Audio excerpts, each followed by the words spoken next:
ओम नमो भगवते वासुदेवाय नमः। ओम नमो भगवते वासुदेवाय नमः। प्यारे दोस्तों, आज की कथा साथ जरूर सुनिए। जय श्री हरि, जय श्री कृष्णा, राधे राधे।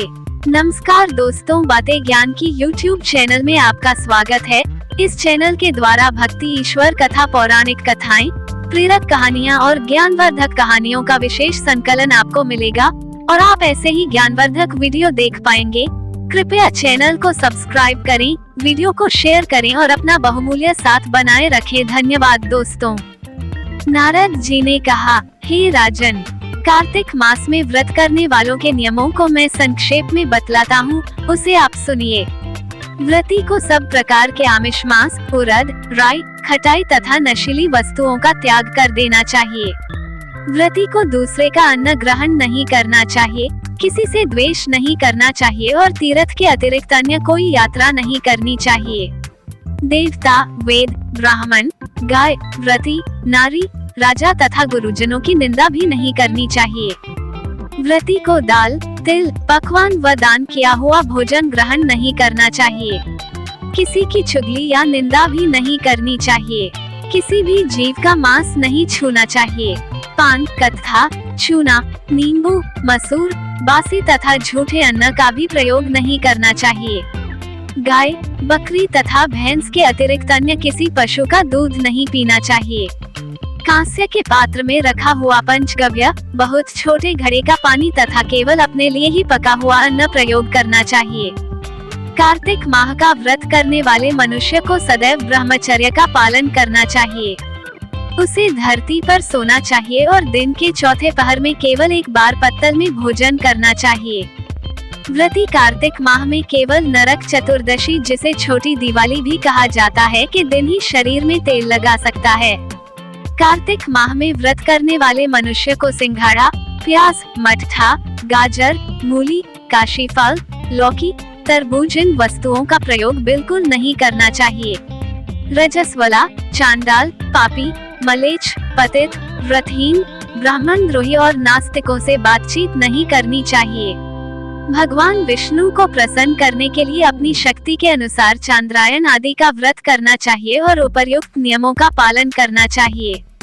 व्रती को प्रतिपदा को कुम्हड़ा, द्वितीया को कटहल, तृतीया को तरुणी स्त्री, चतुर्थी को मूली, पंचमी को बेल, षष्ठी को तरबूज, सप्तमी को आंवला, अष्टमी को नारियल, नवमी को मूली, दशमी को लौकी, एकादशी को परवल, द्वादशी को बेर, त्रयोदशी को मठा, चतुर्दशी को गाजर तथा पूर्णिमा को शाक का प्रयोग नहीं करना चाहिए। रविवार को आंवला का प्रयोग नहीं करना चाहिए। कार्तिक माह में व्रत करने वाला मनुष्य यदि इन शाकों में से किसी शाक का सेवन करना चाहे तो पहले ब्राह्मण को देखकर ग्रहण करे। यही विधान माघ माह के व्रत के लिए भी है। देवोत्थानी एकादशी में पहले कही गई विधि के अनुसार नृत्य, जागरण, गायन, वादन आदि करना चाहिए। इसको विधि पूर्वक करने वाले मनुष्य को देखकर यमदूत ऐसे भाग जाते हैं जैसे सिंह की गर्जना से हाथी भाग जाते हैं। कार्तिक माह का व्रत सभी व्रतों में श्रेष्ठ है। इसके अतिरिक्त जितने भी व्रत यज्ञ हैं वो 1000 की संख्या में किए जाने पर भी इसकी तुलना नहीं कर सकते, क्योंकि यज्ञ करने वाले मनुष्य को सीधा वैकुंठ की प्राप्ति होती है। जिस प्रकार राजा की रक्षा उसके अंगरक्षक करते हैं, उसी प्रकार कार्तिक माह का व्रत करने वाले की रक्षा भगवान विष्णु की आज्ञा से इंद्रादि देवता करते हैं। व्रती मनुष्य जहाँ कहीं भी रहता है वहीं पर उसकी पूजा होती है, उसका यश फैलता है। उसके निवास स्थान पर भूत, पिशाच आदि कोई भी नहीं रह पाते। विधि पूर्वक कार्तिक माह का व्रत करने वाले मनुष्यों के पुण्यों का वर्णन करने में ब्रह्मा जी भी असमर्थ हैं। यह व्रत सभी पापों को नष्ट करने वाला, पुत्र पौत्र प्रदान करने वाला और धन धान्य की वृद्धि करने वाला है। एक बार शिव ने अपने तेज को समुद्र में फेंक दिया था। उससे एक महातेजस्वी बालक ने जन्म लिया। यह बालक आगे चलकर जलंधर के नाम से पराक्रमी दैत्य राजा बना। इसकी राजधानी का नाम जलंधर नगरी था। दैत्यराज कालनेमी की कन्या वृंदा का विवाह जलंधर से हुआ।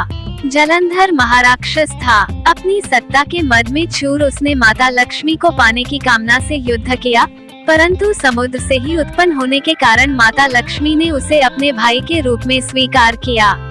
वहां से पराजित होकर वह देवी पार्वती को पाने की लालसा से कैलाश पर्वत पर गया।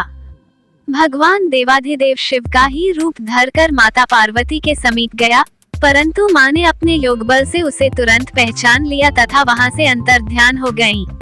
देवी पार्वती ने क्रुद्ध होकर सारा वृतांत भगवान विष्णु को सुनाया। जलंधर की पत्नी वृंदा अत्यंत पतिव्रता स्त्री थी।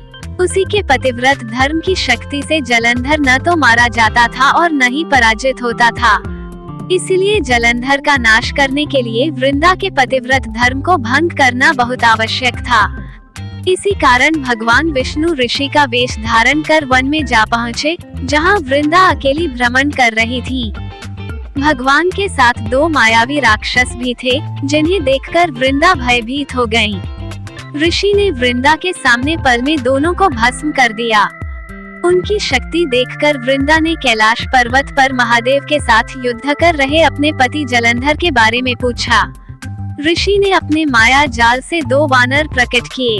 एक वानर के हाथ में जलंधर का सिर था तथा दूसरे के हाथ में धड़। अपने पति की ये दशा देखकर वृंदा मूर्छित होकर गिर पड़ी। होश में आने पर उन्होंने ऋषि रूपी भगवान से विनती की कि वो उसके पति को जीवित करें। भगवान ने अपनी माया से पुनः जलंधर का सिर धड़ से जोड़ दिया, परंतु स्वयं भी वह उसी शरीर में प्रवेश कर गए। वृंदा को इस छल का तनिक भी आभास न हुआ। जलंधर बने भगवान के साथ वृंदा पतिव्रता का व्यवहार करने लगी, जिससे उसका सतीत्व भंग हो गया। ऐसा होते ही वृंदा का पति जलंधर युद्ध में हार गया। इस सारी लीला का जब वृंदा को पता चला, तो उसने क्रुद्ध होकर भगवान विष्णु को हृदयहीन शिला होने का श्राप दे दिया। अपने भक्त के श्राप को भगवान विष्णु ने स्वीकार किया और शालिग्राम पत्थर बन गए। सृष्टि के पालनकर्ता के पत्थर बन जाने से ब्रह्मांड में असंतुलन की स्थिति हो गई। ये देखकर सभी देवी देवताओं ने वृंदा से प्रार्थना की वो भगवान विष्णु को श्राप मुक्त कर दे। वृंदा ने भगवान विष्णु को श्राप मुक्त कर स्वयं आत्मदाह कर लिया। जहाँ वृंदा भस्म हुई, वहाँ तुलसी का पौधा उगा। भगवान विष्णु ने वृंदा से कहा, हे वृंदा, तुम अपने सतीत्व के कारण मुझे लक्ष्मी से भी अधिक प्रिय हो गई हो। अब तुम तुलसी के रूप में सदा मेरे साथ रहोगी।